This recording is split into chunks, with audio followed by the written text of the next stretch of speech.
finish this once and for all. Sure, Megatron. But first, you better make sure we'll do it hand-to-hand combat. Oh, no problem with that, Prime. I don't think those are hands. Those are chopsticks. Oh. Very well. I'll get back to you, Prime. Shockwave! Give me hands! And ito na nga guys, ang toy na re-review natin for today. This is the Bayway Earth-Shattering TW1023, aka Transformers the Movie Megatron. Na pag binili natin siya ganitong klaseng packaging, meron siya sa harap and sa likod and sa gedli and sa kabilang gedli and sa ibabaw and sa ilalim. Yarn. Pag na-unbox natin itong Megatron na to, ang kasama lang niya ng accessories is yung mga naka-pouch pa dito at nandito yung kanyang manual. Nandito rin yung iba pa niyang mga accessories. First is, meron siya ditong parang stand. Stand ba to? Hindi ko pa alam kung saan pwedeng gamitin itong part na to. Next, we have here naman yung kanya baril din niya. Ito pa yung ginamit niya nung nag-transform siya into a cannon. Pero check natin yung details kasi ganda eh. Ganda rin yung details niya. Accent ng gold. May mga blue din na accent which is nagpaganda. Magaan lang, magaan.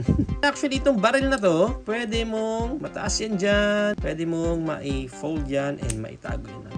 Ganyan.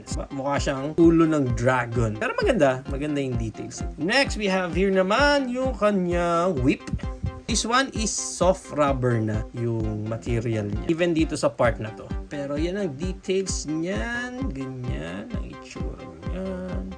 And ang gimmick lang ito is naiikot dito sa part na to. So now, let's proceed na dito sa ating main figure na naka-clamshell pa siya. So yan, clam na natin yan. And pag na-unclam natin siya, meron siyang another whip ulit dito. But from the looks of it, parang same lang naman ng itsura ng dalawa na to. Ayun, same lang, walang pinagkaiba. Pero at least may dalawa tayo dito. Now, let's move right along dito sa ating main figure na si Megatron. Check muna natin yung details niya. Yan ang kanyang face. Okay din yung face niya, nakakatakot talaga. Then, maganda no? Maganda yung mga details. Actually, itong mga daliri niya pala, ilalabas yung pa yung ganyan. Kasi straight out from the box so naka-fold siya doon sa loob. Maganda yung mga small details niya. Maganda yung pagkakagawa sa kanya nung mga details niya dyan. Ang medyo alanganin ako kaagad is yung proportion ng body niya. Ay parang triangular na kasi dito sa may bandang shoulder niya, yung upper shoulder. Hindi ko ma-explain gaano pero there's something off dito sa part na to. Medyo awkward lang itong part niya na to. Yan, dyan sa taas. Pero other than that, ganoon naman talaga yung paa ni Megatron, medyo manas sa movie. Sa gilid, sa likod niya, maayos naman yung sa likod, malinis Maganda rin yung mga details, may mga bronze or gold pa siya na accent siya sa likod niya. Ang ganda maganda naman, maganda. Okay, yan ang details niya. Although pagdating dito sa design niya sa ulo sa likod, wala na. As in, parang mukhang hati, Mukhang di pa nagsisimula yung laban, naputo ka na siya ng ulo. Sira na agad yung likod na part ng head niya. Awkward. Parang feeling ko dapat may nakatakip pa yan dito sa likod niya. Hindi yan naka-open ng lagay. Again, yung overall design niya, yun ang pinaka-awkward sa akin. Itong buong part niya dito sa taas. Now, para sa articulation niya, itong head niya is naka-ball joint naman yan. Pwede mo pa nga maangat yan ng ganyan. Awkward na nga, kalahati na lang yung ulo niya. Pero na-rotate mo yan ng ganyan. Yan ang rotation niyan sa head. Pagdating sa shoulder niya, ito ang kanyang crib moment. Yan, with arms wide open. And rotate mo rin yan ng ganyan. Dito sa biceps niya, yan, may rotation din siya dyan. Dating sa elbow, bent niya, ganyan yan. And pagdating sa kamay niya, yun yan, natatago mo lang yan dyan. Wala nang any articulation sa mga daliri niya. Wala siyang any waist rotation or any ab crunch. Pero yung kanyang Van Damme split, yan ang kanyang Van Damme split. Split na split din naman siya. Medyo matigas yung articulation niya pag i-high kick mo siya. Yan, pwedeng ganyan. Bubukan mo lang siya ng konting pag ganun. Yan ang matigas na part. Yung back kick niya mas mataas pa yun.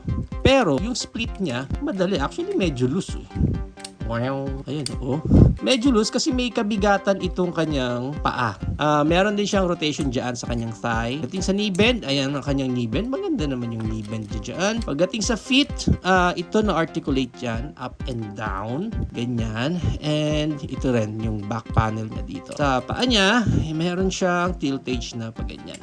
Ang isa pa sa napansin ko dito sa figure na to, hindi lang dito sa figure na to, actually within our Bayway series, pagdating sa mga joints, especially here sa shoulder or dito sa may bandang singit, commonly gumagamit sila ng medyo rubberish na plastic or parang soft plastic na parang tendency nun is pwede mo nang mabend talaga yung part na yon dahil nga soft lang or medyo rubberish siya. So, I don't know kung technique yun ni Bayway pagdating sa mga joints, para nga naman hindi mabilis mag-break off kasi nga nagbe-bend lang siya. So, right now, let's try naman yung kanyang mga weapons. I-try muna natin itong kanyang beng-beng. Paano ba ito ikakabit? Wala sa instructions. Walang nakalagay. Okay, fine. Check lang muna natin kung pwede lang. Kung pwede. Palang baril niya, guys, natatanggal pa pala to. Yung part na to. Kasi pag tinanggal mo siya sa box, nakakabit siya ng ganyan. Okay. So, looks like ito, ang pinaka-purpose nito, diyan mo rin lalagay. Try ko isiksik dito, Feeling ko ganyan. Yan. Pwede siguro ganyan. Ang pangit lang kasi parang ang nipis doon sa part na yun na pinagkakabitan niya. Pero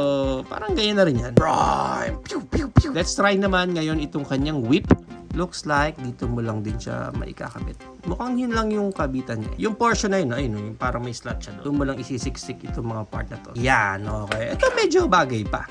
O, diba? Since dalawa yung whip natin, pwede natin dalawahin ngayon si Megatron whip. Yan! O, diba? Watch me whip. Watch me nay-nay. Watch me whip. Whip. Watch me nay-nay.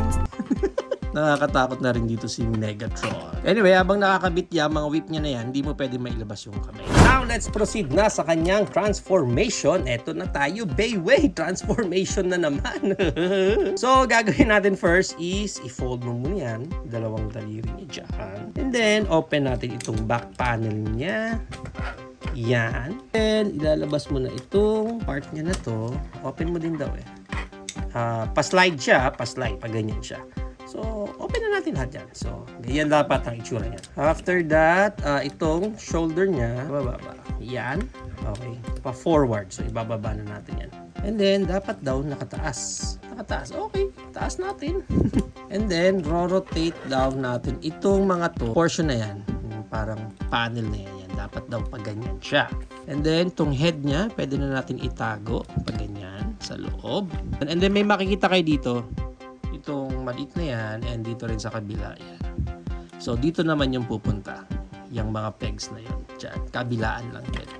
Okay, so kailangan mo lang ipantay yan, i-clip mo yan dyan, ganun din dito sa kabila.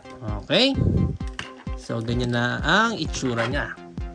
Punta muna tayo dito sa bandang baba nya. Baba na natin itong paa nya pag ganyan, ganun din dito sa kabila. Open natin itong panel na to. Yan, yung buo na yan. Open na natin, pati itong wings niya. Yan, fold na natin lahat pag ganyan. So, ganun din dito sa kabila.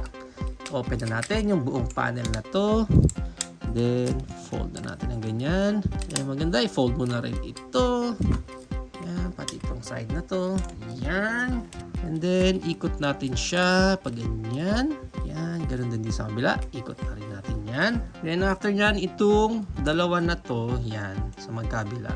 Iangat na natin yan. Tapos, fold out mo na yan. Ganyan. And then, looks like ito yung mag-secure dito sa portion na to. May makikita kayo dito na yan. Yung part na yan. So, ito na yan, yung square niya na yan. Yung tip na yan, doon naman pupunta. Okay, so dapat magpapantay siya. Yan. Okay. Doon siya kakabit.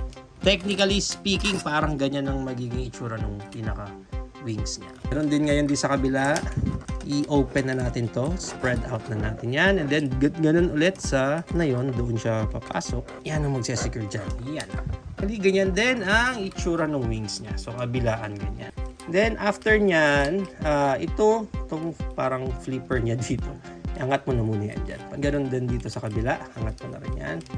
And then, pag naangat mo na yon, itong buo na to is pwede na nating i-fold ng paganyan. Okay? Pag finold natin ng ganyan, dito sa may paa niya, makikita nyo, meron siyang slot ulit yan. So, ganun din dito sa kabila. Yung dalawa niyan, dito naman pupunta yan. Yan, no? sa dalawang pegs na yan. Okay, so ganun din dito ngayon sa kabila. Actually, dapat di siya naka-flat ng ganyan. So, dapat nakababa siya ng konti. Para lang umabot siya dito sa peg na yan. Yan. Ayan, makita nyo medyo nakaangat pa itong mga part na yan. Itong mga flippers niya, pwede na natin pagdugtungin itong dalawa na to. May mga pegs naman yan na magkoconnect sa kanila. Yan, okay? Pe-press mo na lang para mas kumapit yung dalawa na yan. Then, itong flippers na to, leave mo na lang yan nakahang. Okay? Bahala ka kung gusto mong pwestong ganyan, pag ganyan, or pag ganyan. It's up to you.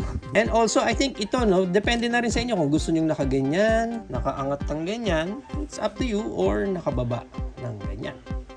Again, depende na rin sa inyo. And lastly, yung weapon niya ngayon dito, pwede mo siyang maikabit. Itong weight niya na to, may bilog siya dyan. Yan, yung bilog na yan. Pwede mong ilagay yan doon sa portion na yun. And then, this one, hindi ko alam kung saan ikakapit ito.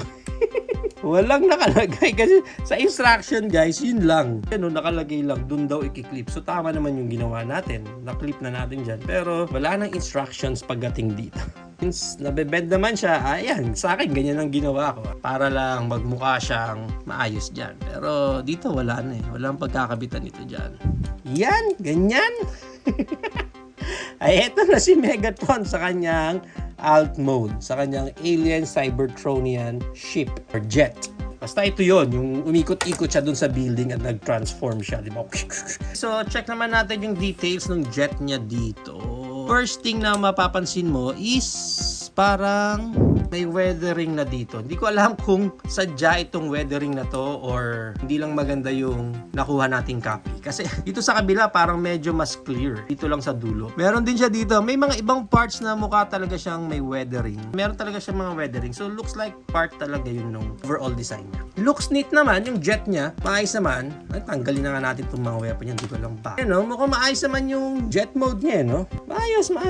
Medyo awkward lang ulit itong part ng kamay niya. Parang maganda yata kung ginanyan na lang yung kamay, no? So tingin nyo guys, mas okay pa, no? Kung ganyan. For me, mas trip ko yung ganito. Kung i-display ko siya sa jet mode niya, baka nakaganyan siya. Okay? And then this one, I think, sisiksik natin dyan. Ganyan. Yan. Pwede siguro. Yan, ganyan. Ngulunto itong part na to. Ayaw niya umangat ng diretso. Okay, so ito na si Megatron sa kanyang alt mode.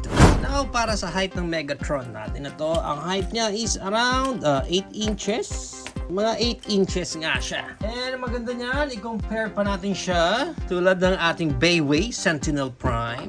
Laki ni Megatron na. Dapat mas malaki si Sentinel ng konti. Pero ipasok na rin natin ang ating Bayway Star Leader Optimus Prime. Yan. Pwede yung scale nilang dalawa. And ipasok na rin natin ang ating Bayway Shockwave naman. Ganda ng Shockwave. Yung Shockwave, ang laki talaga. And our BMB OP-01. And our Bayway Bumblebee. Malaki talaga yung Bayway Bumblebee. And our QT-01 Battle Trap. So yan ang ating height comparison. Now, if you are planning to buy this Megatron, ang price range niya is around 500 pesos up to 800 pesos. Depende na lang again kung saan market kayo makakabili ng specific copy nyo nito. Have it now guys, ito na ang ating Bayway Earth-Shattering TW1023 aka Transformers, the movie Megatron. What do you think of this figure, guys? Is it a go for you or a no for you? Whatever thoughts, please comment it down below. But for me, I think itong Megatron na to is good for display. Isa sa pinakamagandang points niya is sa kanyang alt mode. Yung alt mode niya, medyo naastigan ako Medyo maganda yung dating sa akin. Dito kasi sa robot mode niya, okay din naman sana yung mga weapons niya. Ayan, no? At least nakakuha pa tayong dalawang whip dito. Pero itong mga weapons niya is just parang purpose lang niya is maikabit doon sa kamay niya. Hindi mo ma-maximize yung mga weapons niya para sa kanyang robot mode kasi wala, hindi gaano matibay din pagkakabitan ng mga weapons niya na yun. So parang gusto mo man siyang laruin with those weapons, parang hindi mo ma-maximize. Isa pa sa pinaka-downside dito sa figure na to is yung kanyang overall proportion Ito talaga yung malaking downside sa akin. Itong part na to, other than butas na butas kitang-kita mo yung mga lamang loob niya dyan. So So pag ginanya mo na yung ulo niya, ang laking awkwardness nitong part na to. Okay sana yung mga details niya, okay din naman sana yung mga articulation niya, may mga parts na matitigas. Pero dito sa legs niya, ito yung isa sa medyo loose na part niya. Mabigat naman kasi talaga yung paa niya. Nandito yung bulk ng iba pa niyang panels. Sa robot mode niya, parang di ako gaanong sold dahil sa part na to. Pero kung i-display niyo siya sa jet mode niya, I think nandoon yung pinaka-strength ng Megatron na ito.